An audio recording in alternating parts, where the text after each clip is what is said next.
Magandang umaga po sa inyong lahat. Muli, ito na naman po ako. Ito po ang aking ulam. Alam niyo naman po, nilagang talbos, nilagyan ko po ng luya at sibuyas. Meron po yung sahog na manok, hiniwa ko po siyang maliliit. At meron pa po ditong pritong manok. Hiniram po ako ng aking mga kapatid. Ayan ito, anak din.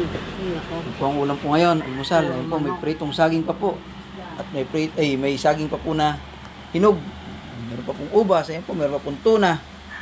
Yan po ang aking ulam. Ako na lang po ang hindi nag-almusal. Lagi po akong huli sa pagkain. Kasi maglalaga pa po tayo ng talbos. Yan po. So, nilagyan ko po ng isang malaking sibuyas at luya.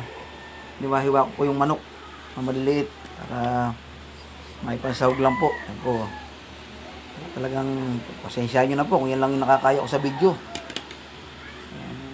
Masasabi ko naman po yan ay healthy sa katawan natin. Sa mga sanay pong kumain yan, hindi ko po pagsasawaan yan bilang isang mahirap. Salamat po muli sa inyong lahat. Yan po, nilagang talbos na may sibuyas at luya at iniwang maliliit na manok. Po, yan po ang pamutat natin. Oh. Pritong manok. Saging na pinrito. Yan po, saging naman na hinog. Yan po nga po. May tuna pa ron at ubas. Po, kain po muna tayo. Salamat po muli sa inyong lahat. O sana kayo magsawang pakisuportahan po ang aking mga video kahit po ganito lang. Salamat po muli sa isang mabuting pagkakataon pinagkalob sa atin. Salamat po ng maraming. Amen. Oh, kain na.